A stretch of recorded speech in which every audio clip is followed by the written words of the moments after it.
Hola, buenas tardes a todos.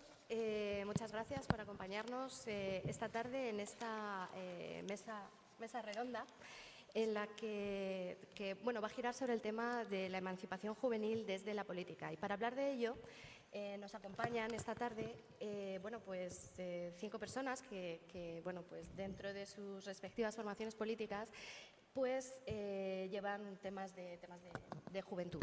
Entonces, les voy a presentar. Empezamos por el extremo de la mesa, donde está Koldo Bilbao, que es secretario de Eusko Gaztedi de PNV. Seguimos con Darío Hudgiz, que es responsable de Ciudadanía y Políticas Sociales del Comité Ejecutivo Nacional Joventut Nacionalista de Cataluña. A continuación, en el centro de la mesa está Alfonso Lucas, que es integrante de la Permanente Federal del Área de Juventud de Izquierda Unida. Elena Marín, que es secretaria de Participación Social de las Juventudes Socialistas de España. Y aquí a mi derecha está Miguel Martínez, que es vicesecretario de Educación de Nuevas Generaciones de España. Entonces, para este diálogo que vamos a entablar, vamos a contar con una hora y media. Entonces, les cuento brevemente cuál es la dinámica que vamos a seguir. Vamos a intentar, es un tema muy amplio del que vamos a hablar, la emancipación juvenil desde la política. Entonces, vamos a abordar de forma consecutiva diversos bloques de interés por intentar ir centrando el debate de la cuestión y ir haciendo hincapié en diferentes cosas que creemos que pueden ser interesantes. El primer bloque, si os parece bien, vamos a intentar centrarlo acerca vamos a hablar del contexto cultural en la tardía emancipación de los jóvenes españoles.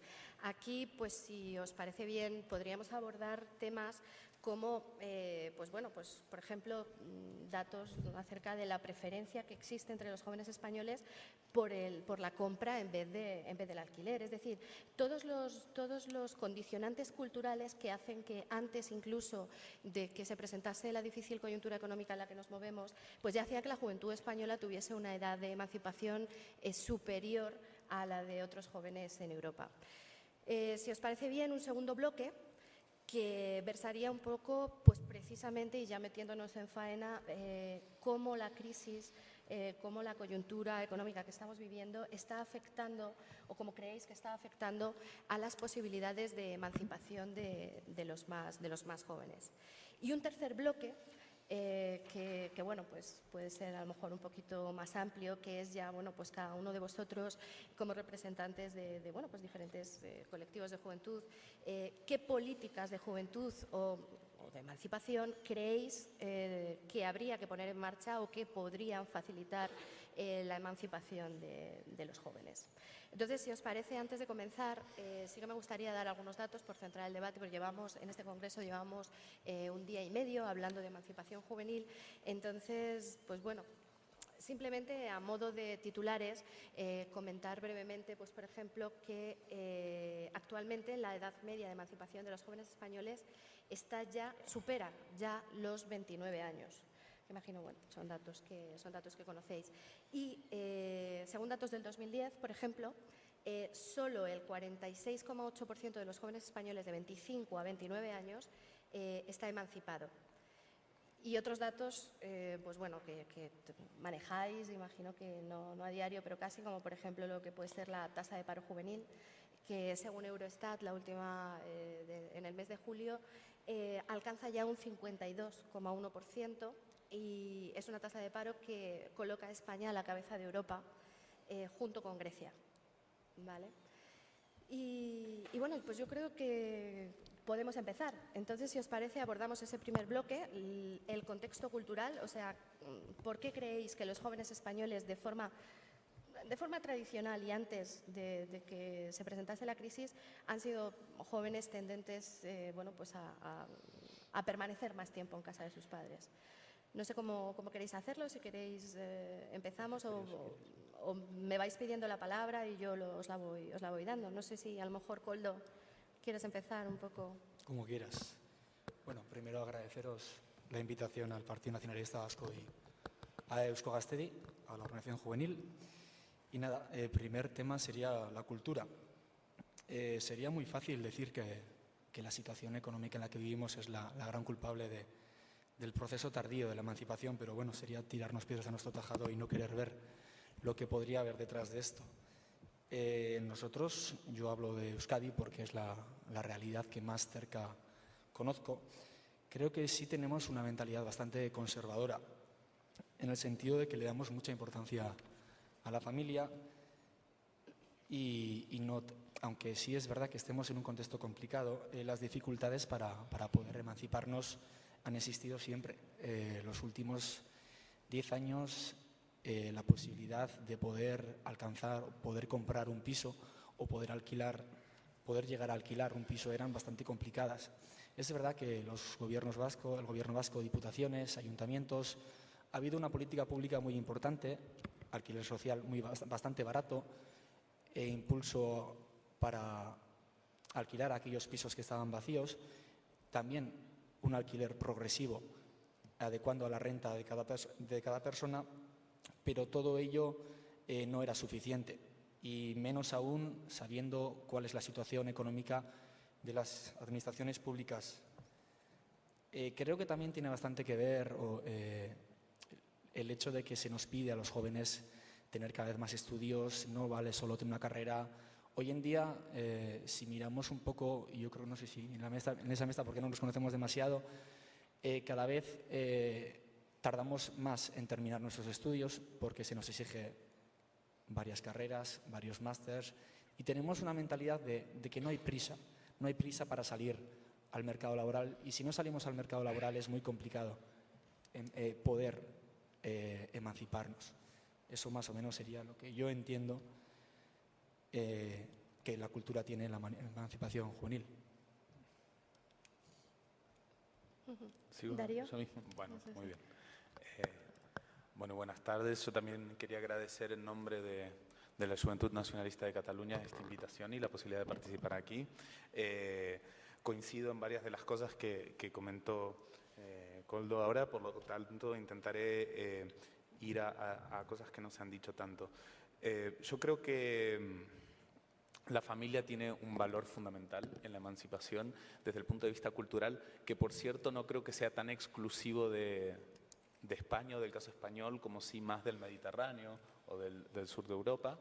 La familia ocupa un rol muy importante y como somos personas que estamos en el debate político constantemente, la palabra familia a veces me da la sensación, y esta es una sensación personal, se asocia más a una cierta ideología, a una cierta manera de pensar, cuando hablamos de valores, de familia. Yo quiero en este momento desprender la familia de todo eso, porque considero que más allá de todo es sin duda la realidad de la calle nos lo indica, es la base más absoluta de posibilidades, de red, de contención, de ayuda, de seguro en caso de cualquier situación contraria o negativa para cualquier joven. Desde el punto de vista cultural, para el caso español se me ocurren algunas cosas, ya han surgido como el marco de la educación, los requisitos del mercado laboral. Hoy en día en otros países con una educación, una formación profesional, un oficio, hay ciertas posibilidades. En España me da la sensación de que el marco educacional y los requisitos del mercado laboral llevan cada vez a una emancipación más tardía. Y hay un factor más que yo quisiera mencionar, que es la emancipación a través de la pareja, que le dicen los sociólogos a veces, y es como la formación de nuevos núcleos familiares, más allá del original, eran un vehículo para la emancipación anteriormente, y los nuevos modelos familiares, los nuevos estilos de hogares y de formas que se están generando en los últimos 10, 15 años en España, aquí tengo algunos datos, los puedo reproducir después, pero no quiero aburrir a nadie con eso, también es un factor que tira culturalmente hacia una emancipación más tardía. Y bueno, podríamos seguir con esto, pero damos la palabra. ¿Continúo? Perfecto, gracias. Bueno, Alfonso. Muchas gracias también por invitarnos a participar de este debate, de esta mesa. Yo a la pregunta que se plantea en los bloques centraría, no la respuesta, pero sí gran parte de nuestras miradas en dos cuestiones. Una, es la cultura sobre la cual se ha construido nuestro modelo productivo, y es una cultura heredada de muchos años atrás, y por otro lado, los propios cambios en los valores de nuestra propia gente. Y en cuanto a la cultura de nuestro propio modelo productivo, hay una cultura empresarial arraigada en España desde el inicio de la revolución industrial, que se ha basado en buscar la competitividad y buscar la diferenciación de la producción en España en los bajos salarios. En los bajos salarios y en las condiciones laborales precarias o más cercanas a la explotación, ¿no? Mientras que nuestros vecinos europeos buscan potenciar la innovación, buscan el valor añadido en nuestra producción. Aquí, en España, siempre se construyó un modelo productivo basado en los bajos salarios y en la inestabilidad en el empleo. Por lo tanto, siempre esa situación dificulta poder emprender un proyecto de vida. Por otro lado, y en cuanto a los valores que hemos ido adquiriendo, a diferencia también de nuestros vecinos europeos, se ha inculcado y se ha hecho un marco normativo para potenciarlo, entre los valores, la extensión de la cultura de la propiedad. Uno compara con Francia, con Alemania, lo que alquilan los jóvenes para emanciparse con lo que se alquila aquí, y es cifras irrisorias. Esto se debe pues, a que se ha hecho una legislación que dificulta el alquiler, se ha hecho una legislación que promocionaba la compra de vivienda mediante, por ejemplo, los cambios que se hicieron de la ley del suelo, mediante unos bajos tipos de interés, mediante la inculcación de unos mensajes que nos decían que comprar vivienda siempre sería un valor seguro, sino como una forma simplemente de buscar su valor de uso para poder hacer un negocio especulativo. Y en el fondo lo que se esconde ha sido quizá una prostitución de los propios valores de la tradición española, ¿no? Pasando de defender esos valores cristianos, que es la herencia española, nosotros en Izquierda Unida no lo negamos, a abrazar una ética protestante, ¿no? O sea, la protección al desfavorecido, de la cual podía hablar el Concilio Vaticano II, o sobre la cual se construía nuestro propio modelo de derecho del trabajo, se ve violada en el momento en el cual la aplicación de un contrato civil, por ejemplo, tiene más poder que la aplicación de un contrato laboral. O sea, es más difícil darse de baja de una empresa de telefonía móvil que romper un contrato de trabajo por parte de un empresario, ¿no? Cuando el nacimiento del derecho del trabajo o el nacimiento del Estado social lo que venía era defender a la parte más desfavorecida, ¿no? Esos valores han ido cambiando en España por eso, porque han ido cambiando la legislación para moldarla pues, al antojo de la defensa de una cultura y de unos valores que son en el fondo pues, los valores de dominación, en nuestro entender. Gracias, Alfonso. Elena. Bueno, de nuevo gracias por la invitación y buenas tardes a todos. Os pido disculpas de antemano porque tengo la garganta un poco fastidiada hoy, pero espero, ya que he aguantado todo el día, aguantar hasta que acabemos la mesa. Yo tengo la sensación de que voy a ser un poco reiterativa, porque ya todo lo que han dicho los compañeros antes coincido bastante. Creo que el problema, por llamarlo así, que hay en España con respecto a la emancipación de los jóvenes y el por qué se tarda tanto en emanciparse, reside mucho, como decían antes ellos, en la familia, ¿no? La familia, pero no solo en España, también en el resto de países mediterráneos. Creo que es una cosa muy, muy cultural de los países del sur de Europa. La familia actúa como una red de protección, de forma que todo el mundo lo percibe así. Se da por sentado que si tienes algún problema de cualquier tipo, económico, de cualquier otro tipo, la familia va a estar ahí para respaldarte, y el propio Estado lo percibe así, por lo cual no incentiva ayudas a la emancipación, ¿no? Luego, además, influyen otras cosas. Por supuesto, las condiciones laborales. Se prima mucho la parcialidad, la temporalidad. eso te crea una inseguridad. El no tener un contrato que va a durar en el tiempo, que tiene un periodo de caducidad, te crea una inseguridad a la hora de pensar en plantearte salir de tu casa y alquilar o comprar, o bueno, lo ves como algo que te puedes lanzar y que te salga mal porque pierdas tu empleo, ¿no? O porque ni siquiera lo tengas, dadas las condiciones actuales.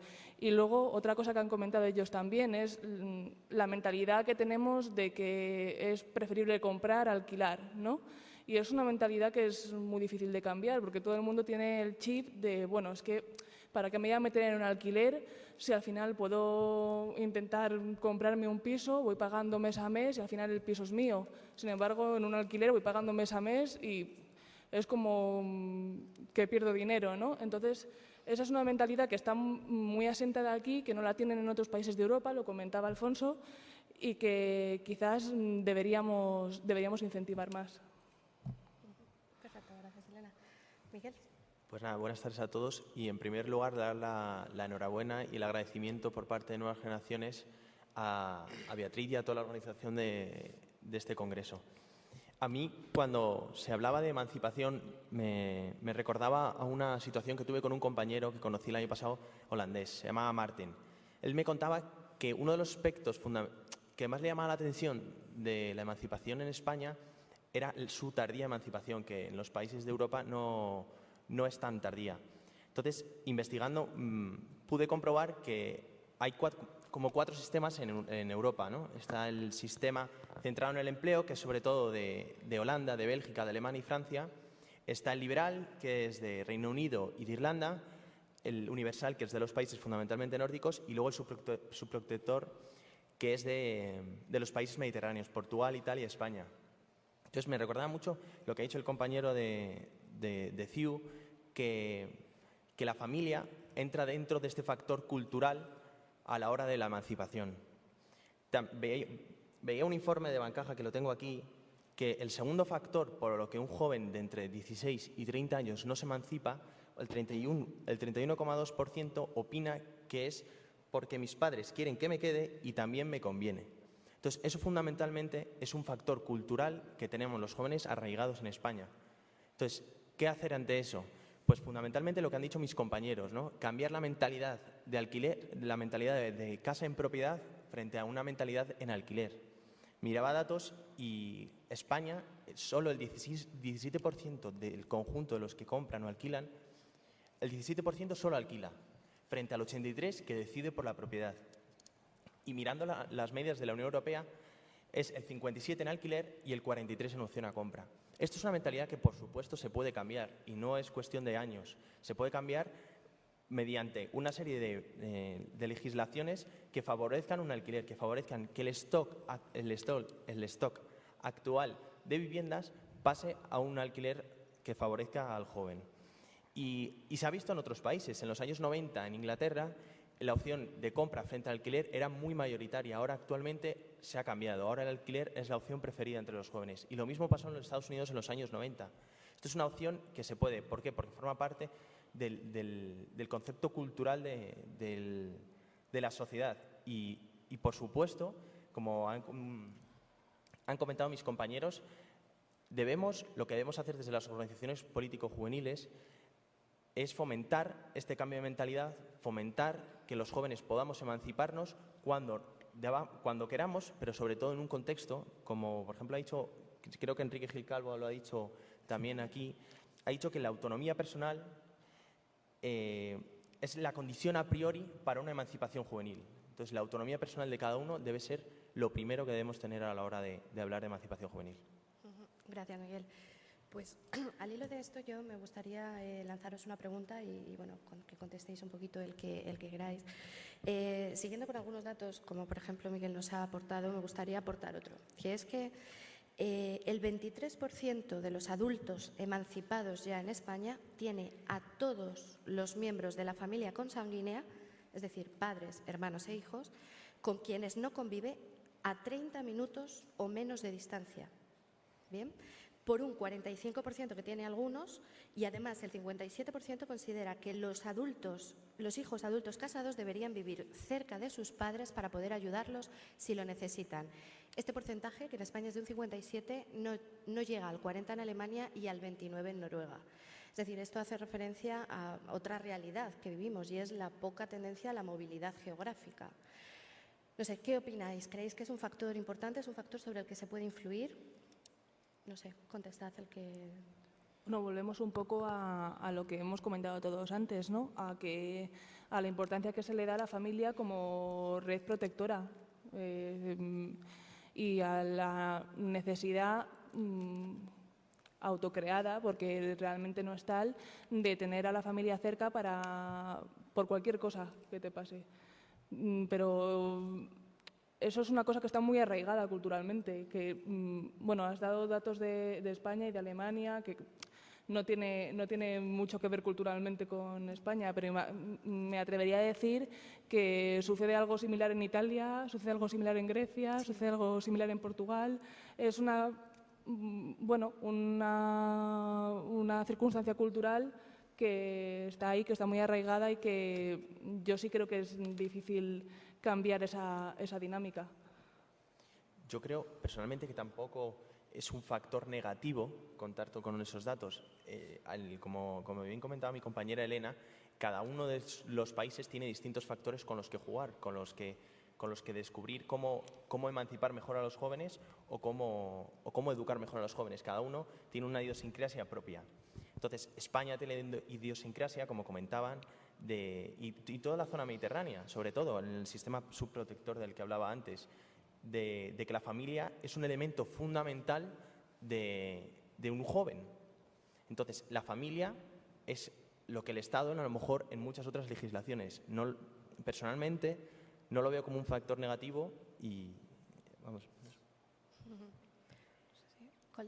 Yo, para mí, hablamos de familia y creo que no hay que olvidar que la familia es de donde uno aprende, ¿no? Si hablamos de socialización, todo lo que uno es o todo lo que uno ha aprendido o todo lo que uno ha recibido en valores, lo ha recibido de la familia. Segundo, las familias están cambiando, sí. Estamos cambiando el modelo de familia, el modelo de pareja, pero bueno, poco a poco también será más habitual. Lo que ocurre con los jóvenes. Los jóvenes, cuando vamos a estudiar fuera, tenemos que convivir con otros jóvenes. ¿Por qué no convivir entre diferentes personas que no tienen relación entre ellas? ¿Por qué no convivir, por ejemplo, entre personas mayores que tienen unas necesidades y jóvenes que tienen una necesidad de vivienda? Y para mí, hablamos de cambio cultural. ¿Realmente creemos en esa necesidad de cambio cultural o vamos a cambiar de mentalidad porque no tenemos otra, no podemos comprar una vivienda y nos vemos obligados a comprar o alquilar una vivienda? ¿Cuál es la situación en la que estamos? Es fácil hablar de cambio de mentalidades o cambio de cultura, pero yo creo que estamos hablando casi más de una necesidad que realmente de creer en lo que estamos diciendo, ¿no? Respecto me quedé con el dato de la distancia de la familia, ¿no? Del porcentaje de gente joven que vive cerca de la familia. Lejos de defender un modelo que expulsa a los jóvenes, un modelo económico que expulsa a los jóvenes a buscar nuevos horizontes, sí que creo y defiendo que tener una experiencia en el exterior, viajar, marcar unas distancias, es muy importante en la formación de los jóvenes hoy en día, y creo que toda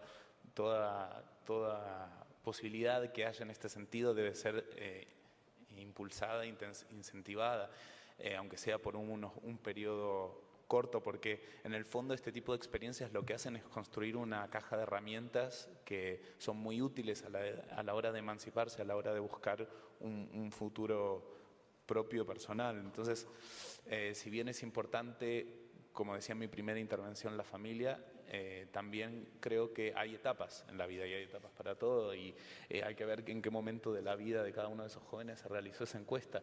Y si bien en el largo plazo se puede converger a vivir cerca de la familia, también marcar distancias, vivir en el exterior, aprender idiomas. Vivimos en un mercado laboral que es tan globalizado que todas las herramientas que uno pueda tener en este sentido son cosas que uno le pueden servir tanto para obtener una buena posición en el mercado laboral como para emanciparse, ¿no? Yo antepondría, ¿vale? Y otra cifra a la que has comentado, y son los 300.000 jóvenes que han tenido que irse de España desde que comenzó la crisis, porque en realidad el compañero de CIU nos comenta que no hablaría de esa expulsión forzada, pero es que se está produciendo una expulsión forzada. O sea, ¿por qué hay que defender que tiene que haber una movilidad? ¿Por qué no tenemos derecho a poder arraigar ahí donde nacemos, ahí donde tenemos nuestras raíces? ¿Por qué no tenemos derecho a poder decidir dónde vivimos y tenemos que ser como una mercancía más, algo que se pueda exportar o importar en función de las necesidades del mercado? Creo que ese valor, ¿no?, de que nos han metido en el mercado laboral, de la movilidad geográfica, en el fondo de lo que se trata es de tener trabajadores cuanto más dóciles mejor, porque evidentemente, y no rechazo la cuestión de que exista ese colchón familiar, un trabajador sin tener al lado unos padres o unos abuelos como los que son los que están poniendo el plato de lentejas ahora mismo a la mayoría de trabajadores españoles que se han quedado en paro, la mayoría de jóvenes trabajadores, que es más de la mitad los que están en paro y son los padres o los abuelos quienes le están poniendo el plato de lentejas. Si ese trabajador tuviese que estar lejos de su casa, en lugar de estar en paro, estaría aceptando trabajos por 400 euros, estaría cogiendo los minijobs esos de los que nos hablan. Entonces, esta cuestión de la movilidad, en el fondo, es una cuestión ideológica. Y es una cuestión ideológica de decir, no nos quedemos en nuestra casa, acabemos con ese valor familiar del que hablaba, que es la herencia y la tradición española que siempre han defendido los partidos mayoritarios en este país, para coger y abrazar esa otra lógica de decir, bueno, allá donde puedas hacer tu porvenir, allá donde puedas encontrar tus oportunidades, te vas a tener que ir. Pero en la mayoría de las ocasiones ni hay un porvenir ni hay unas oportunidades, sino que hay peores condiciones que las que tenías al lado de tu casa, en mi opinión. Sí, bueno, podéis intervenir en el momento que queráis, ¿eh? O sea, que si... me gustaría, bueno, pues empezar ya, bueno, pues a tocar el segundo bloque del que hemos hablado, porque, bueno, de forma indirecta, pero bueno, todos vosotros ya lo habéis citado, y es, aparte de estos condicionantes, bueno, pues hasta cierto punto culturales, el momento actual que estamos viviendo, es decir, con las cifras de paro que manejamos, el precio de la vivienda. O sea, me gustaría, bueno, pues que comentásemos, reflexionásemos de forma conjunta sobre precisamente eso. O sea, ¿cómo creéis que la coyuntura económica actual que estamos viviendo, pues bueno, pues está afectando a las posibilidades de emancipación de esos jóvenes, y hasta qué punto esa, digamos que ese retraso que cada vez se va haciendo más palpable en la edad de emancipación tiene que ver con esta coyuntura o con factores culturales como, pues, que han salido aquí, como primar el confort o en fin, no lo sé. Vosotros, no sé si empezamos ahora por aquí, a lo mejor, Miguel, si te parece. Pues la cultura, como llevamos hablando durante este tiempo, evidentemente es un factor, pero ahora sobre todo en un contexto de crisis económica, que esperamos todos que sea coyuntural, sí que afecta de sobremanera. Viendo datos, en el año 2008 la tasa de paro juvenil rondaba el 21%. Actualmente, como has dicho, más o menos, en resumen, 1 de cada 2 jóvenes estamos en el paro. Yo soy uno de esos que está en el paro. Entonces, eso sí que afecta realmente a que un joven pueda tomar la iniciativa y pueda decidir si emanciparse o no. Antes hablaba de que el segundo factor que afecta es que los padres no quieren que sus hijos se vayan de casa. El primer factor era la actual situación laboral, que la actual situación laboral con una temporalidad alta impide completamente la emancipación. Entonces, ¿qué hacer ante eso? Pues mejorar un mercado laboral que anteriormente era muy rígido y que era tan opaco que impedía a los jóvenes el acceso. Pero no el acceso como trabajador por cuenta ajena. ¿Por qué no fomentar el trabajador por cuenta propia, como son los autónomos? Viendo datos de un informe de Bancaja, se ve que solo el 3% de los jóvenes entre 16 y 30 años deciden emprender. ¿Por qué no decidir ¿por qué no aumentar esa tasa? ¿Por qué no cambiar la mentalidad de trabajar por cuenta ajena y decir, voy a ser autónomo, voy a tomar mi propia iniciativa y fomentar yo el empleo en este país? Entonces, esos son dos elementos clave, pues la actual tasa de paro y cómo reducirlo, pues sobre todo enfocándolo a la creación de nuevas empresas, a una flexibilidad que aunque se demonice la movilidad geográfica y la movilidad funcional, en el fondo es lo que mejor nos viene a los jóvenes. Y nada más. Yo si puedo interrumpir, ¿vale? Porque es que tanto con esta cuestión como lo que has comentado antes con el mercado de la vivienda, estoy de acuerdo en que hay un problema con la temporalidad, estoy de acuerdo en que hay un problema con la cuestión del alquiler, pero creo que la receta que ofreces es la antagónica a lo que se necesita, ¿vale? O sea, partimos de unas premisas equivocadas y las premisas equivocadas son las que nos han estado vendiendo durante años.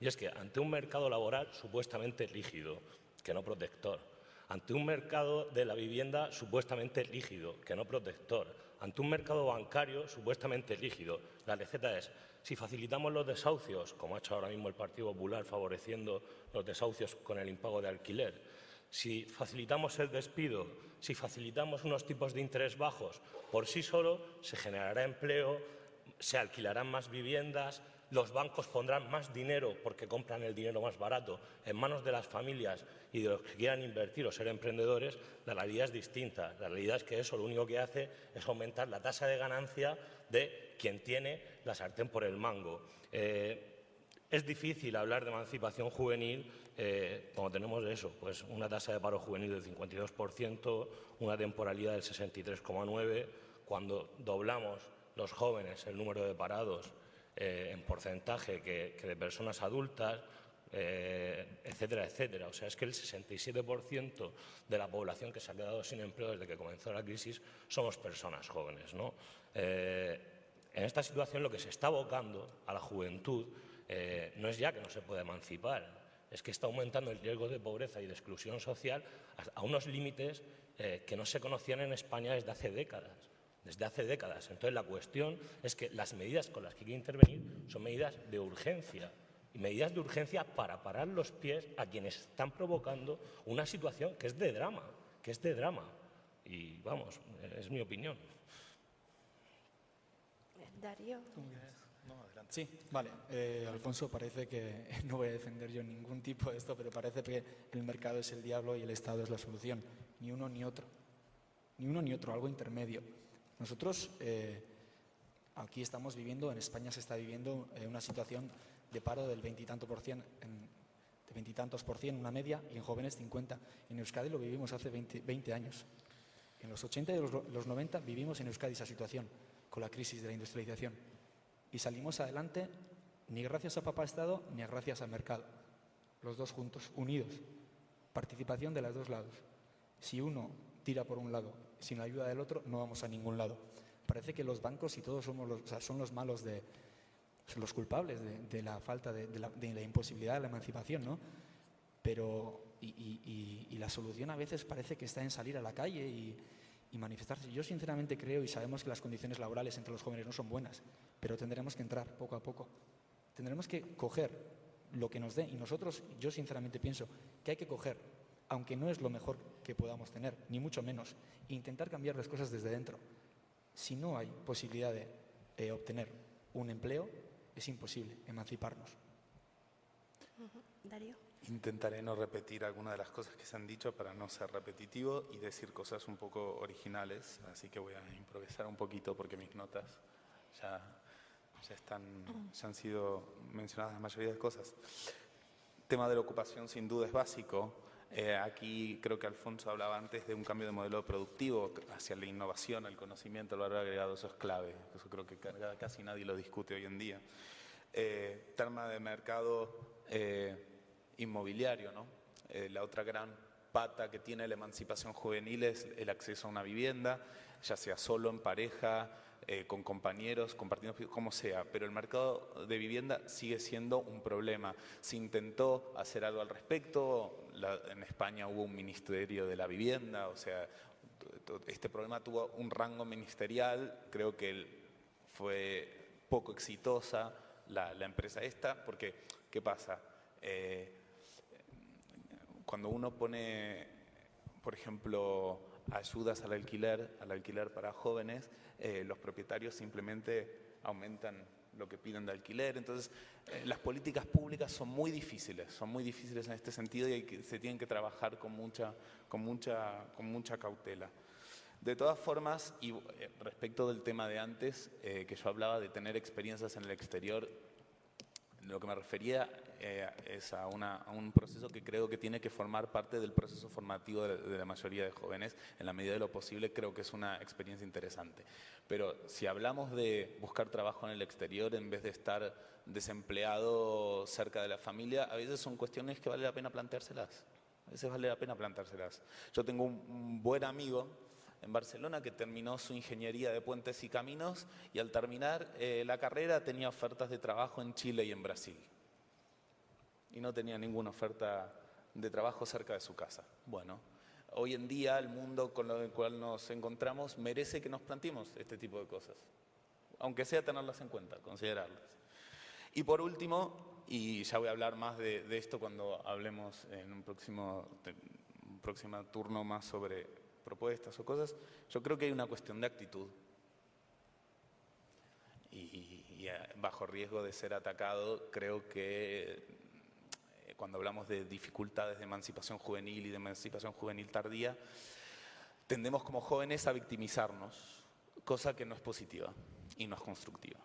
Creo que aquí hay una crisis de actitud, una crisis de esfuerzo, una crisis de algún tipo de valores de ganarse lo propio que hace una generación o dos capaz no existían. Y no digo que este sea el 100% evidentemente de los motivos de la emancipación tardía, ni mucho menos, por favor.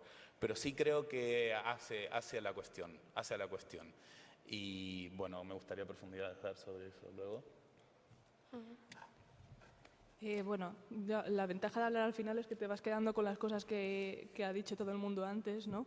Y bueno, recapitulando un poco, evidentemente la crisis ha perjudicado y mucho a la posibilidad de emancipación de los jóvenes.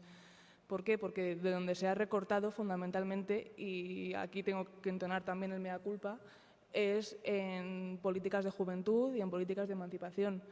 Decía antes Koldo que lo ideal era que el Estado y el mercado se pusieran de acuerdo para salir juntos de esto, pero el problema es que cada vez hay menos Estado y cada vez parece que hay más mercado, ¿no? Todo el mundo tiene la sensación de que, además de cara a los partidos políticos, de que en realidad estamos a disposición de los mercados, de que hacemos lo que los mercados nos dicen, y estamos cayendo también nosotros mismos en la trampa, ¿no? Estamos cayendo en la trampa de recortar en cosas absolutamente básicas y en cosas que afectan directamente a esto que estamos tratando. O sea, estamos recortando en ayudas para la vivienda y el alquiler. En cuanto al ámbito laboral, la última reforma ha sido tremenda. Decía Miguel, bueno, vamos a potenciar a los autónomos, que los jóvenes creen trabajo, muy bien, pero para crear trabajo y para poder lanzarte como autónomo tienes que tener una base previa, no cualquiera puede montar una empresa. Que ojalá, sería lo ideal, a mí me encantaría, pero yo ya doy gracias porque sí que tengo trabajo. Pero, y mi sueño es llegar a ser mileurista, que hace unos años era la queja de todas las personas que habían estudiado una carrera, que se habían preparado y tal, decían, joder, es que solo gano 1.000 euros al mes, ojalá yo los ganase.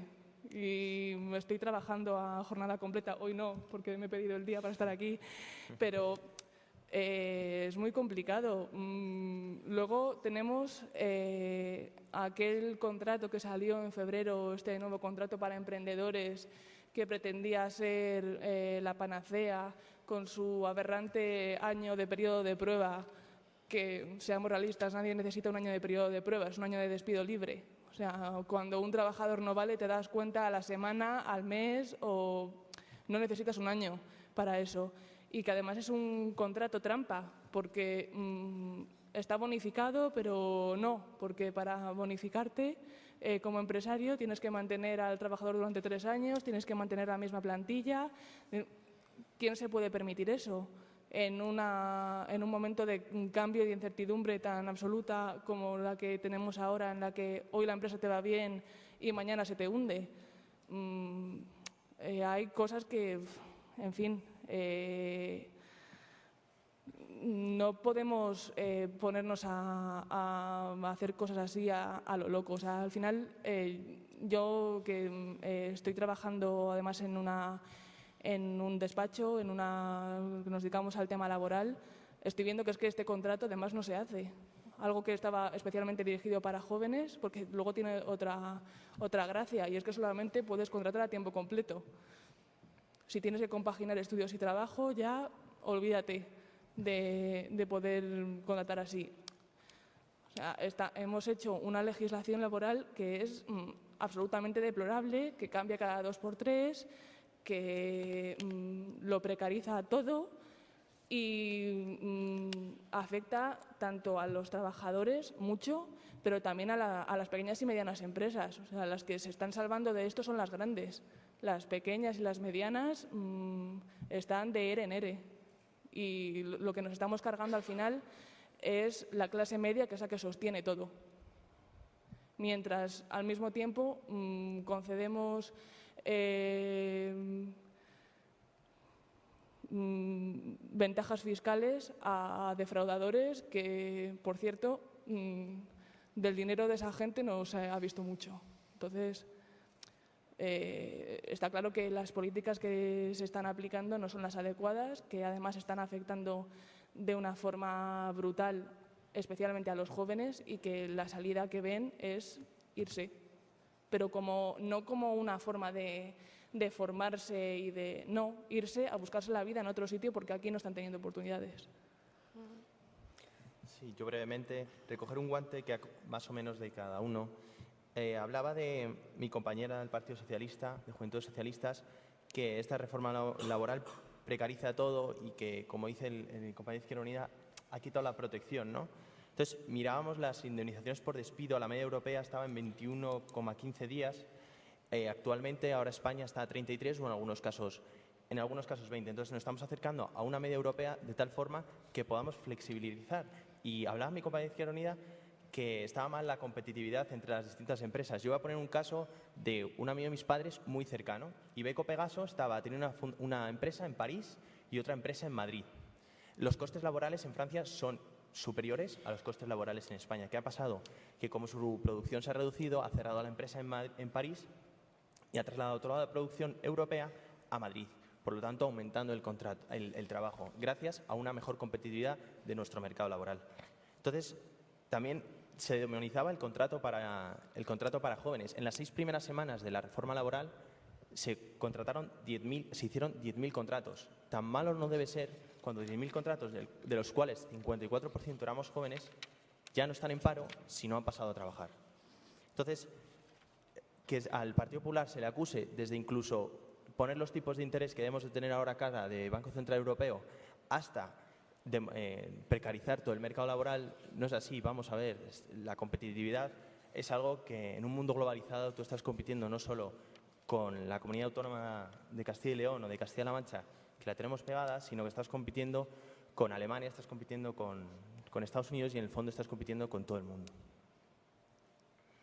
Por contestar a una cosa, desde febrero hasta hoy he visto hacerse 2 contratos para emprendedores y ninguno de los 2 empresarios se ha atrevido a bonificarse porque ve las cosas tan difíciles que cree que no va a poder cumplir con las condiciones y que si se bonificase tendría que devolver las bonificaciones. Bueno, yo siento decir que no todos los contratos laborales de España pasan por tu despacho. No, obviamente. Por el resto de despachos pues han pasado los 10.000 que pasaron las 6 primeras semanas.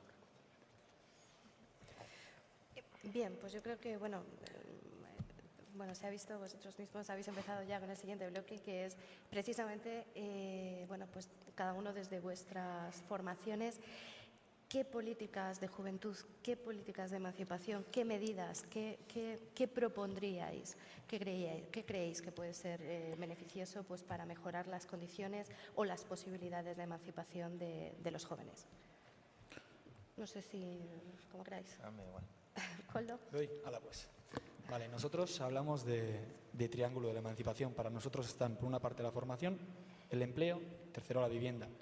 Formación. Tenemos la juventud más preparada de la historia. Y para nosotros, dentro de la formación, hay 3 puntos clave. Becas de excelencia, para nosotros prioritario, reconocer el esfuerzo de los estudiantes. Adaptación y reciclaje de la formación del tejido empresarial vasco, es decir, no podemos ofrecer una formación que no tiene nada que ver con lo que están necesitando nuestras empresas, y adaptación y reciclaje también para las personas que llevan un tiempo en el paro. Y tercero, experiencia internacional. Hemos hablado que la internalización a veces está como si fuese algo negativo, y no lo es negativo. Es positivo siempre que uno vaya afuera a formarse y después venga y aprenda de lo que hay en el exterior. Y tenemos el ejemplo de Erasmus, políticas Erasmus. Hay que apostar más por esa internacionalización. Segundo bloque, empleo, nuevos contratos, oportunidades, mejores o peores, pero contratos. Sabemos que las condiciones no son buenas, pero hay que intentar cambiar las cosas desde dentro. Segundo, apoyo a los emprendedores. Euskadi siempre ha sido emprendedora. Avales y microcréditos a los nuevos emprendedores. Hay que lanzarse. Un ejemplo claro, sabemos que el 80% de los programas de televisión van al garete. Pues vamos a intentar, si quedan 20, lo mismo con los autónomos. Si quedan 20 que recuperamos. Y tercero, lo mismo que la formación, internalización. Desde la formación al empleo. Aprender fuera para traer a casa. Y tercer bloque, vivienda. Nos marean con las leyes, que si hay un derecho a la vivienda, que si no la hay. Hay que pasar a las acciones. Sabemos que la situación es complicada y las administraciones públicas tienen complicaciones para apostar por un empleo, por una vivienda pública. Pero bueno, hay que fomentar el alquiler. Nosotros hemos tenido elecciones hace poco y estuvimos en la comisión electoral y dijimos, hay que apostar por alquiler. Mucha gente es preferible para mucha gente la compra, pero no es posible. Segunda propuesta dentro de la vivienda, sacar al mercado de viviendas vacías. En Euskadi lo hemos hecho. En Euskadi se ha hecho esas cosas. El gobierno vasco pagaba X dinero a los propietarios y después lo alquilaba a los jóvenes. Se ha hecho y nos llaman de derechas, pero bueno. Y tercero, garantías públicas para facilitar la financiación de la primera vivienda. No podemos ser inmunes al desahucio. Este problema tiene arreglo. Y esos serían más o menos los ejes de nuestra propuesta. Gracias, Coldo. Darío. Muy bien, gracias. 2 o 3 pinceladas. Entonces, en mi caso, creo que Coldo nos hablaba de somos la juventud más formada de la historia. Me gustaría cuestionar esta formación. En el sentido de que es verdad que somos la generación más formada, pero quisiera cuestionar esta formación desde el punto de vista de lo que hacía referencia antes de la caja de herramientas. Nosotros salimos al mundo laboral, a la realidad, con una caja de herramientas que es toda esta formación más otras cosas, y esta caja de herramientas a veces no es práctica, no es fácilmente ejecutable. ¿Cómo voy con esa caja de herramientas a buscar un trabajo y enfrentar la vida? Entonces, quisiera cuestionar esta formación desde un punto de vista más práctico, insistiendo con estancias fuera, insistiendo con idiomas, insistiendo con conocimientos técnicos que ayuden en este sentido, ¿no? Está perfectamente bien el conocimiento vocacional, sin ningún tipo de intención laboral ni nada, pero creo que tiene que ir paralelo en mi humilde ver y entender a una caja de herramientas prácticas que ayude a enfrentar la vida, en el sentido de que la gente bien formada, con conocimientos técnicos, difícilmente son los que más dificultades tienen. Entonces, hay que trabajar en este sentido. Y ahora, bajo riesgo de que me hablen de acceso a toda esta formación práctica, acceso a todo este tipo de conocimiento, creo que lo que tiene que ser la base de todo es la noción de igualdad de oportunidades. Igualdad de oportunidades en el sentido de igualar el terreno de juego para todo el mundo. Hay un autor americano que se llama John Romer que lo que dice es que los individuos tienen circunstancias y características. Las circunstancias son exógenas al individuo. Son cosas con las que nacemos. Nuestro sexo, nuestra etnia, la familia en que nacemos, el barrio en que nacemos, la cantidad de libros que había en nuestro hogar mientras éramos niños, la educación de nuestros padres. Esas son circunstancias. Luego están las características que son endógenas al individuo, son proporcionales al esfuerzo, la dedicación, los años de educación, las habilidades, la experiencia laboral, todo tipo de variables sobre las que el individuo puede inferir o puede hacer algo al respecto. Entonces, ¿cuál es la idea de la igualdad de oportunidades? La idea sería a iguales circunstancias, iguales oportunidades. Que todas las diferencias sociales que existan en la sociedad se deban exclusivamente a características endógenas al individuo. Entonces, yo cuando hablaba antes de crisis de actitud o crisis de esfuerzo me refería a este tipo de cosas.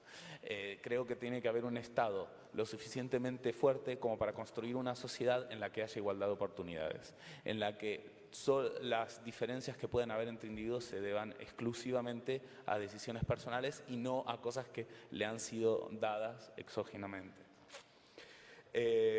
Por otro lado, también insistir en lo de en los emprendedores. Cataluña también es un territorio muy emprendedor, donde como les contaba, como mi amigo que se fue a Chile a construir puentes y caminos, tenemos jóvenes que solicitan microcréditos, que intentan empresas, que intentan cosas. Yo creo que la emprendeduría en una edad joven es algo que vale la pena impulsar.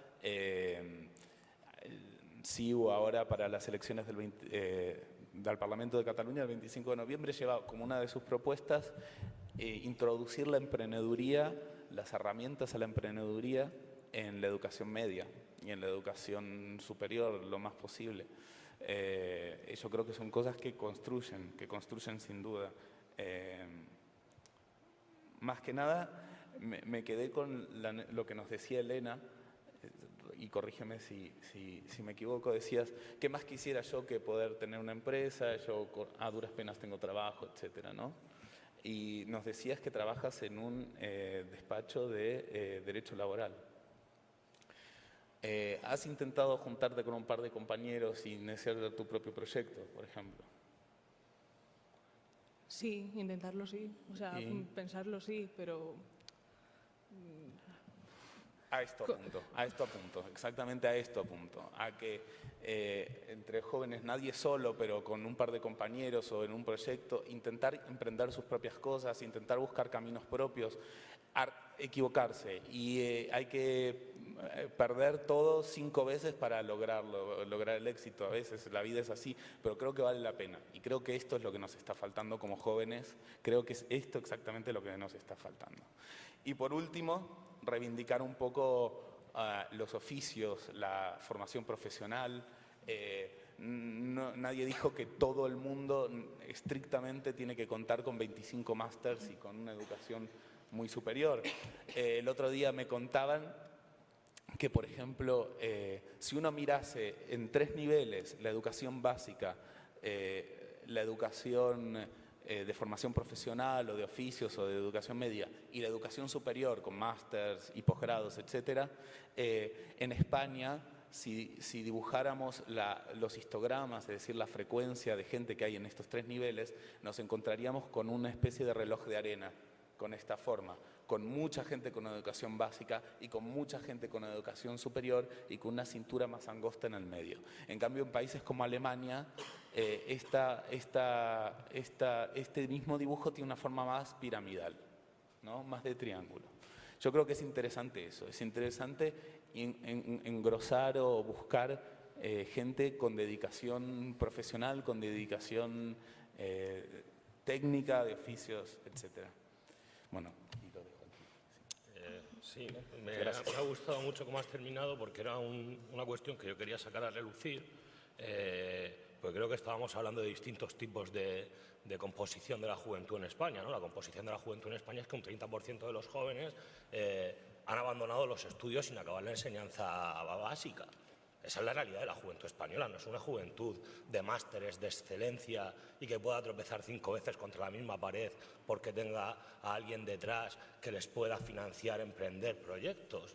O sea, es que si la mayoría de los jóvenes de España, con la estructura económica que tenemos en este país, pide que sus padres les avalen para emprender un proyecto de una empresa, sus padres acaban desahuciados porque la mayoría de las empresas que se abren en España se cierran y porque la mayoría de la gente que vive en España tiene unas condiciones económicas que son bajísimas. O sea, es que el 20 y tantos % de la población, salió un estudiante de ayer, está bajo umbrales de la pobreza. No estamos para chocarnos 5 veces contra una pared. O sea, y eso es un riesgo de exclusión social muy grande. O sea, no estamos hablando de tonterías, ¿vale? Entonces, que sepamos de qué juventud hablamos. Estoy de acuerdo con lo de la formación profesional, pero es que en España no se demandan soldadores de caballería. O sea, es que en España hemos cerrado nuestras minas, hemos cerrado nuestros astilleros, hemos cerrado nuestras industrias, y lo que se demanda en España son cajeras de supermercado en Torrevieja, en Benidorm. O sea, yo vengo de Murcia y es que todo se ha cerrado. ¿Y cuál es el futuro? ¿Irte a Eurovegas? O sea, ¿vamos a disfrazarnos de Mickey Mouse? Para eso no hace falta tener una FP. Y el modelo de desarrollo que se puso en España era que la gente abandonase los estudios porque te ibas a ganar 2.000 euros. Y si terminabas una carrera y tenías un máster, ganarías 1.000. Y los jóvenes han abandonado los estudios. Entonces, habrá que poner y habrá que impulsar un modelo de desarrollo, un modelo educativo para que en el futuro podamos tener una juventud formada, pero la realidad de mi juventud, la realidad de mis compañeros de clase, cuando yo era crío, es otra totalmente distinta. Eso creo que hay que dejarlo un poquito porque creo que es que hablamos de cosas distintas, ¿vale? Entonces, en cuanto a qué políticas son las que creo que hay que dar y las que queremos desde Izquierda Unida, el cumplimiento de los derechos humanos y el cumplimiento de la Constitución española. O sea, que hayan políticas efectivas para que se cumplan los derechos que de forma consensuada nos hemos dotado entre todos para evitar que el conflicto social sea algo que rompa, sea algo que rompa. Y esto se ha roto. Esto se ha roto y se ha roto por parte de una parte. O sea, ahora mismo es imposible desarrollar los artículos que no son vinculantes de la Constitución española. O sea, una promoción de las políticas de juventud, el derecho a la vivienda, el derecho al empleo, que la educación sea algo efectivo. Es imposible, entre otras cosas porque el verano pasado Partido Popular y Partido Socialista aprobaron una reforma de la Constitución con agosticidad y alevosía, que lo que hacía era que el dogma del déficit pasaba a tener un rango constitucional. Y el pago de la deuda para España prima por encima de la financiación de programas sociales, nóminas de funcionarios, inversión, por encima de todo.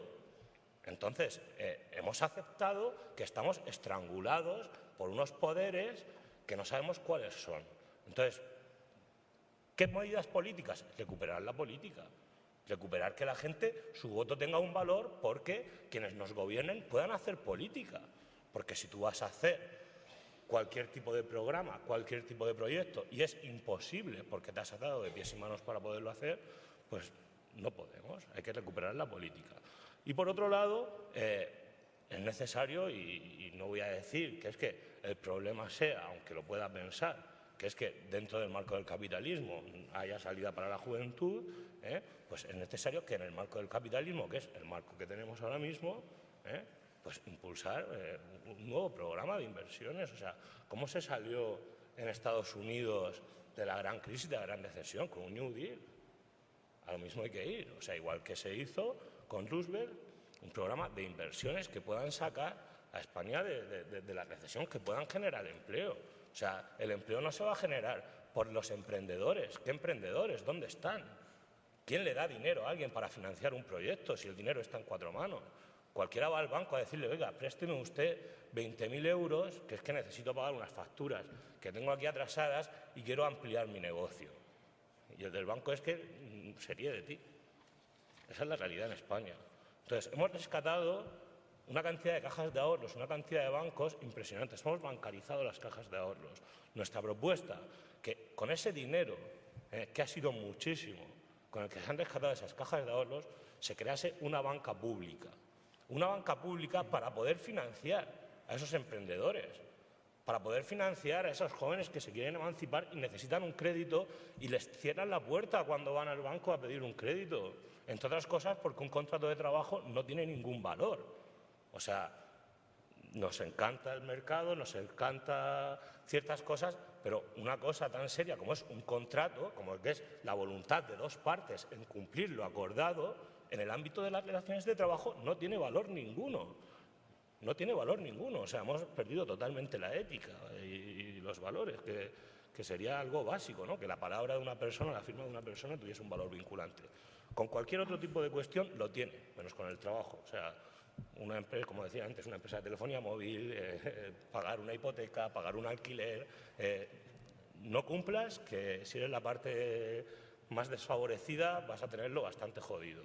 Pero con un contrato de trabajo pueden hacer con él lo que quieran. Y por otro lado, pues hay que regular determinados aspectos del mercado. O sea, nosotros creemos que hay que regular el mercado de la vivienda, que una persona no debe de acceder a una vivienda que le suponga más de un 30% de sus ingresos, ya sea para alquiler o ya sea para compra. Y habrá que regular que nadie se pueda hipotecar por más de un 30% las tasas de lo que paga, de lo que cobra, y habrá que regular que el precio de un alquiler no suponga más de un 30%. Y habrá que adecuar a cada persona la situación para poderse emancipar, porque no puede ser que ahora mismo un joven tenga que destinar el 87% de su salario para poder acceder a una vivienda. Estamos locos, y eso es un derecho constitucional y un derecho humano, que no es una cuestión de es que tengo el capricho de comprarme una vivienda como me compro un Porsche. Es que quiero ejercer mis derechos a poder vivir. Entonces, simplemente eso es lo que creemos que hay que poner, a las personas por encima de los intereses. Simplemente. Bueno, yo iba a empezar contestando a Darío, pero lo ha hecho Alfonso al principio de su intervención. A mí me hubiese encantado emprender con amigos, pero tendría que haber cogido a mis padres y decirles, oye, que voy a hacer esto, dadme X cantidad. Y mis amigos tendrían que haber hecho lo mismo, no hay otra manera.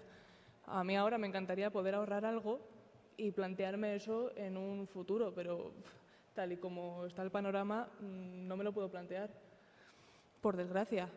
Y ya entrando en el tema de políticas y en el bloque como tal, ¿qué proponemos nosotros? Pues, por ejemplo, mantener las ayudas al alquiler como la renta básica de emancipación, que es cierto, y alguien antes lo ha comentado, no recuerdo quién, que tiene un lado perverso, ¿no? Que es que cuando tu arrendador sabe que estás percibiendo X cantidad como ayuda al pago del alquiler, pues te aprieta y te sube un poco. Bueno, pues eso tendremos que ver la manera de controlarlo, pero es un incentivo para que la gente se decida, para que la gente pueda pensar en salir de casa.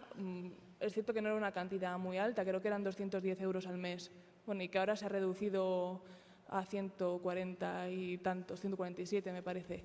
Pero bueno, algo te alivia, ¿no? No te va a solucionar el problema del alquiler, pero algo te alivia y al menos te puede hacerte plantear el dar el paso, ¿no?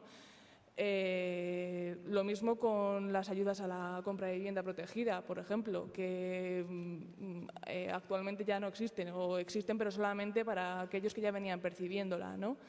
Estos dos elementos en materia de vivienda nos parecen fundamentales. Además, veía el otro día un dato del Observatorio de Vivienda Joven que decía que la renta máxima tolerable para un hogar joven, o sea, para un hogar ocupado por gente joven, teniendo en cuenta el salario medio, etcétera, es de 520 euros. Y, sin embargo, la renta media en España está en 626, es decir, en 100 euros más, ¿no? Como dato a valorar y a tener en cuenta. Por otro lado, nos parece fundamental invertir en educación, que es algo en lo que se están sufriendo unos recortes espectaculares también. Por ejemplo, y centrándome en el tema universidad, no puede ser que matricularte este año en la universidad cueste el doble que el año pasado. ¿Por qué no puede ser? Pues porque se te plantean varias posibilidades, o que no te puedas matricular o que tengas que matricularte pero de menos asignaturas. ¿Qué sucede entonces? Que tardas más tiempo en hacer la carrera, con lo cual tardas más en salir al mercado laboral, tardas más en emanciparte, lógicamente. Si a eso le sumas el recorte en becas, que lo ha explicado antes muy bien Darío, el tema de la igualdad de oportunidades, ¿no? Es cierto que hay que premiar a aquel que se esfuerza, a aquel que estudia y saca buenas calificaciones, hay que premiar la excelencia, sí, en eso creo que podemos estar todos de acuerdo. Ahora bien, no es lo mismo la persona que vive en un buen barrio, que sus padres no están en el paro, que puede dedicar todo su tiempo a estudiar, que la persona que tiene las condiciones totalmente contrarias, ¿no? Que sus padres se han quedado en el paro y no pueden sufragarle los estudios, que por tanto tiene que buscar un trabajo que compaginar con los estudios para contribuir en casa o para pagarse la matrícula. Entonces, la primera persona parte de una posición para llegar a un objetivo y la segunda parte de una posición más baja. La beca lo que hace es tratar de darle una ayuda que le permita partir de la misma posición que el otro. Siempre le costará algo más de esfuerzo, porque las condiciones o las circunstancias que tiene son diferentes y son peores en este caso, ¿no? Pero al menos tratas de poner a las dos personas en la misma línea para que el objetivo que tengan que alcanzar les cueste lo mismo o prácticamente lo mismo a los dos. Recortar en eso es recortar en igualdad de oportunidades, obviamente.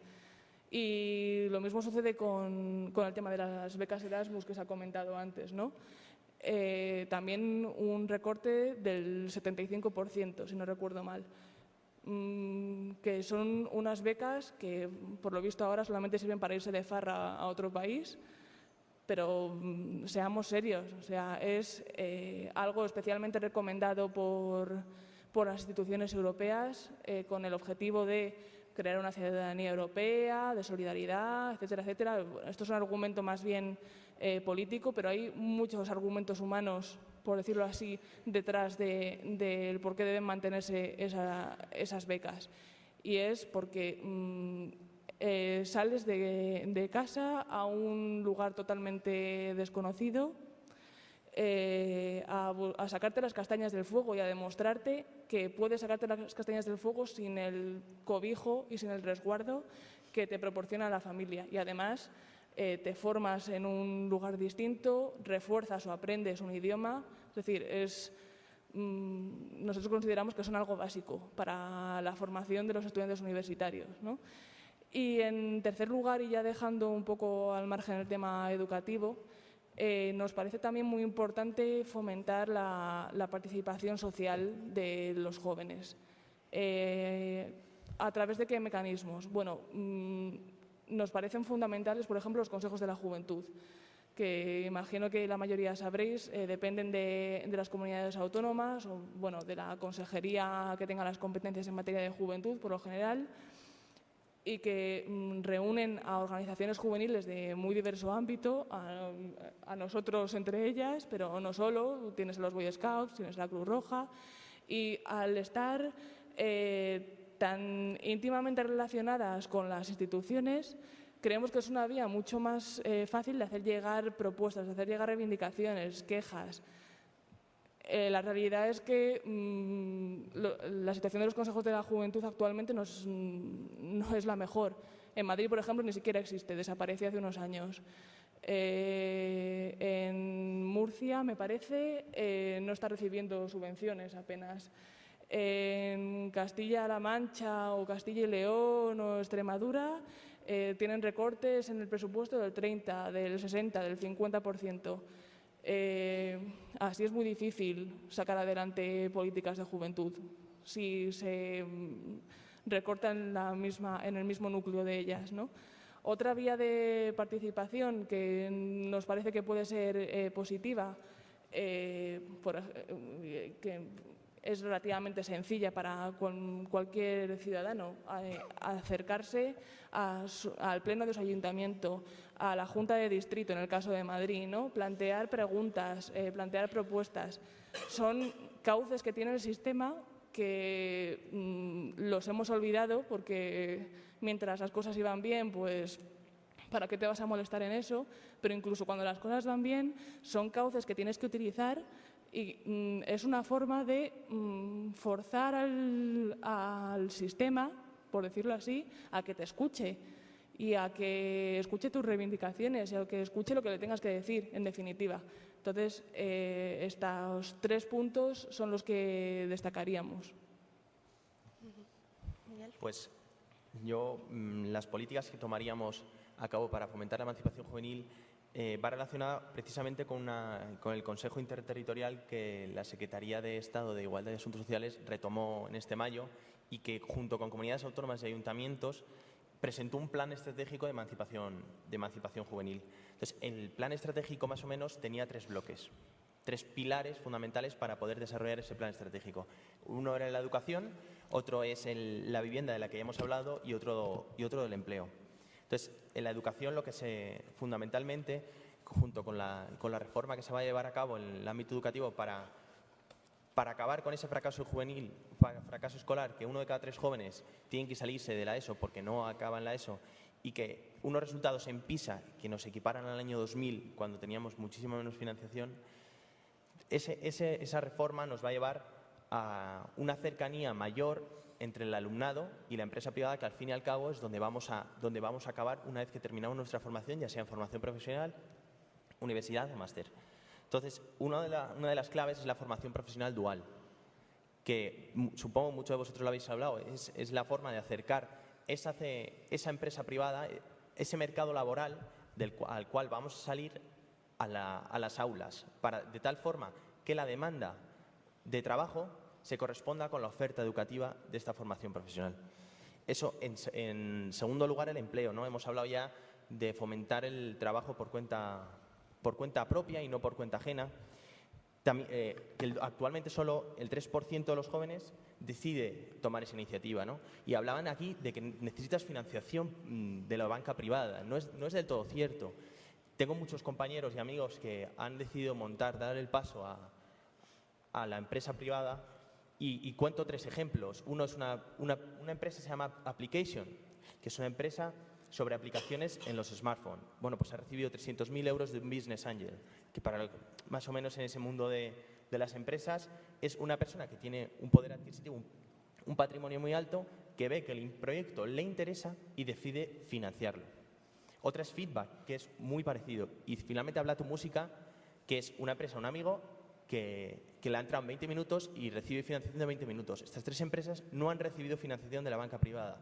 La única diferencia es que estos 3 amigos han tenido la iniciativa, han tenido la capacidad de emprender para decidir montar su empresa, para decidir, al fin y al cabo, poder generar empleo y poder generar un tejido productivo que, aunque digan otros compañeros que no, es el 95% del tejido productivo de este país, no la obra pública. Y eso es un poco hacia donde va enfocado la tercera rama del empleo del Plan Estratégico de Emancipación Juvenil de la Secretaría de Estado. Y finalmente la vivienda, que ya le hemos hablado, ¿no? La mentalidad de que el alquiler tenga preferencia frente a la compra, sacar todo el stock de vivienda que tenemos ahora mismo acumulado, que el devenir de los tiempos irá reduciendo su precio, sacarlo a una oferta de alquiler razonable para el joven, a una oferta de tal forma que el joven, por autonomía propia, por una iniciativa individual, pueda llegar a realizar esa compra. Y hablaban antes de las políticas públicas, de la renta básica de emancipación juvenil. Como comentaba mi compañero de CIU, cuidado con las políticas públicas, porque en el fondo una política pública busca un objetivo. El problema es que muchas veces ese objetivo no lo cumple. Y la renta básica de emancipación juvenil le pasaba eso. Se instauró en el 2008. En el 2007, según un informe de la Caixa, los jóvenes que se habían emancipado eran 44,1%. En el 2011, cuando se eliminó, había pasado a un 44,8%. Es decir, cuidado con la renta básica de emancipación juvenil que fomenta la emancipación cuando precisamente no hace eso. La emancipación se ha estancado debido a esa renta básica de emancipación. Entonces, junto con estos 3 pilares, con una educación que garantice esa igualdad de oportunidades que han hablado, pero sobre todo que garantice una libertad. Decía el presidente Kennedy que la educación sin libertad resulta vana, pero que la libertad sin educación resulta un peligro. Pues fundamentalmente garantizando con un pilar que es la igualdad de oportunidades y otro la libertad. Un empleo que, además de por cuenta ajena, evidentemente, que se debe tener en cuenta por cuenta propia y, fundamentalmente, una reforma del sector de la vivienda. Pues muchas gracias. Bueno, tenemos 4 preguntas del público, pero bueno, son ya las 7 menos 5, no nos va a dar tiempo a hacerlas todas, así que bueno, pues os voy a hacer solo una de ellas, que es una pregunta dirigida a todos los representantes, no a ninguno en concreto. Os la leo tal cual. Nos preguntan desde el auditorio por qué los partidos políticos no son capaces de alcanzar un consenso en temas tan importantes como plan de vivienda, educación, trabajo, servicios sociales, que hagan más factible la emancipación de los jóvenes. ¿Podéis contestar cualquiera? Yo también me lo pregunto. O sea, me encantaría tener una respuesta para eso, pero es que yo también me lo pregunto, sinceramente. Creo que es algo en lo que si todo el mundo pusiese voluntad y pusiese interés y pusiese intención, se podría hacer. Y creo que precisamente por cosas como esas se devalúa tanto la política, porque la gente no entiende que en cosas tan básicas no seamos capaces de sentarnos ni de ponernos de acuerdo. Es todo lo que me atrevo a contestar, porque sinceramente yo también me lo pregunto. Sí, Miguel. No, a mí también me encantaría, pero no solo para hacer más factible la emancipación de los jóvenes, sino para hacer muchísimo más factibles el general de las políticas. Un acuerdo en educación, un acuerdo en políticas sociales, un acuerdo en distintas materias que evidentemente nos hagan la vida muchísimo más fácil a los españoles. Antes de venir aquí estaba en un consejo escolar de un instituto público que hay en mi distrito y me preguntaban eso.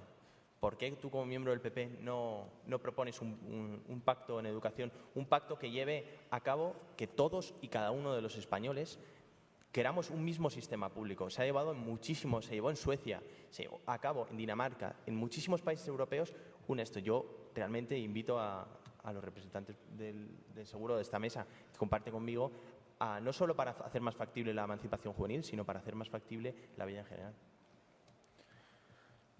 Sí, bueno, yo me preguntaría por qué determinados partidos políticos rompieron o han roto un pacto que en España existía. O sea, ¿por qué cuestión? Los partidos en el fondo somos representantes de unos intereses, ¿no? Nos legitiman o no en las urnas. La mayoría de los españoles no han votado la Constitución del 78 por una cuestión de edad. Pero esa Constitución del 78 establecía un marco el cual los partidos políticos, fruto de la voluntad de la gente en las urnas, representando unos intereses, no todos los partidos políticos que estamos aquí sentados, creo que votamos a favor de la Constitución, nos decían que había una serie de derechos que deberían ser los principios por los cuales se elegía la política en España. La realidad es que no, la realidad es que ese pacto se ha roto y los sucesivos partidos políticos que han ido gobernando este país lo que se han dedicado es única y exclusivamente a hacer política para los intereses de las minorías, mientras que las mayorías de este país estuviesen o no representadas a través de esos partidos, pero no se ha hecho política para las mayorías. Yo me preguntaría eso, ¿por qué se ha roto el pacto constitucional? ¿Por qué desde el 78 hasta hoy el derecho a la vivienda no ha sido efectivo para la totalidad de la población española? ¿Por qué el derecho al empleo sigue siendo algo que hay que salir a reivindicar? ¿Por qué el derecho a un medio ambiente digno es algo que se ve pisoteado por unos intereses de cuando uno quiere pegarle fuego al monte para construir o cuando uno quiere incumplir la ley de costas para montar yo mi hotel y a mí mi hotel no me lo tira nadie? O sea, ¿por qué la Constitución se rompe desde el mismo momento en el que se aprueba? ¿Por qué no tiene valor ninguno la ley en este país? Yo me pregunto eso. Entonces, claro, ojalá tuviésemos un pacto, pero es que si cuando se llega a un pacto unos intereses lo rompen, pues ya no quiero pacto. Ya no quiero pacto. Yo ahora defiendo mis intereses. Creo que es a lo que tenemos que ir ahora, cada uno, porque es lo que nos dicen, ¿no? El darwinismo social. Pero el darwinismo social unos lo pueden defender de forma individual y otros lo deberemos de defender juntándonos, ¿no? Y tendremos que juntarnos las mayorías para tratar de generar un contrapoder a quienes han roto este pacto. Gracias. No sé si Darío... Yo para la falta de consenso de los partidos políticos lo puedo resumir en una palabra y es dogma. Cuando los partidos políticos tiran de dogma, de creencias preconcebidas, en vez de analizar la realidad, los desafíos, la actualidad y lo que está pasando delante de sus narices, es que no hay ningún tipo de acuerdo. Y esa es mi opinión personal. Por ejemplo, el pacto constitucional de los 70s, en unas circunstancias muy especiales de España, de transición, etcétera, es una cosa que invocarlo constantemente en el 2012 me parece que es vintage, es como fuera de realidad. Creo que cada situación actual y cada cosa que está pasando requiere un análisis nuevo, un análisis fresco, y tirar de ese tipo de cosas es ver la realidad en blanco y negro. Es ver la realidad en blanco y negro y es tirar de dogma, y en realidad aquí lo que tenemos que tener es la cintura política y la flexibilidad para entender ciertas cosas. Yo, en el plano personal y en lo que se está hablando en esta mesa, hay cosas que estoy más de acuerdo con algunos compañeros, algunas con otros, y eso depende de que cada desafío que tienen los jóvenes hoy en día está más de acuerdo con unas y con otras, pero tirar de dogma y tirar de una ideología prescrita que está en un cuadernito, que tenemos que ir a enfrentar cada realidad con el cuadernito que tiene las leyes escritas, complica mucho los acuerdos, complica los consensos y hace que España no pueda evolucionar en muchas cosas que otros países del mundo occidental ya han evolucionado y ya no llevan una distancia larga. Yo Sí, Koldo. voy un poco a la polémica. En esta solo dos cosas. Estoy de acuerdo con Alfonso, mira qué raro, que el último gran pacto que ha habido entre el PP y el PSOE ha sido el cambio de constitución, que Euskadi, y tengo que decirlo, siento como nacionalista y como vasco, que se nos ha negado siempre. Algo que era incambiable se cambia de un día para otro. Lo segundo, que no hay pacto entre grandes partidos. En Euskadi, no voy a decir por dónde voy a tirar yo, pero hemos demostrado desde los principios de los 80 hasta finales de los 90, 20 años de pacto entre PNV y Partido Socialista. Eso es un gran pacto, que también se sumaba Eusko Alkartasuna. HB entonces no tenía mucha fuerza. Grandes pactos en algo más local, que es en Euskadi, pero es más o menos lo mismo. Pactos que suponían un 70-80% de los ciudadanos, de los partidos políticos, juntos, para salir de la crisis, para educación, para muchísimas cosas, pero si se quiere se puede. Pero claro, para que hagáis otra de estas, mejor no lo hagáis, ya os lo digo desde ahora. Porque... Bueno, pues muchísimas gracias a los 5. Lamentablemente no tenemos tiempo para nada más. Agradecerles a todos los presentes que hayan querido acompañarnos esta tarde, y a todos ustedes pues les emplazo mañana a las 10 de la mañana para la última jornada del Congreso, que empezaremos con una mesa también protagonizada por jóvenes. Gracias a todos y buenas tardes.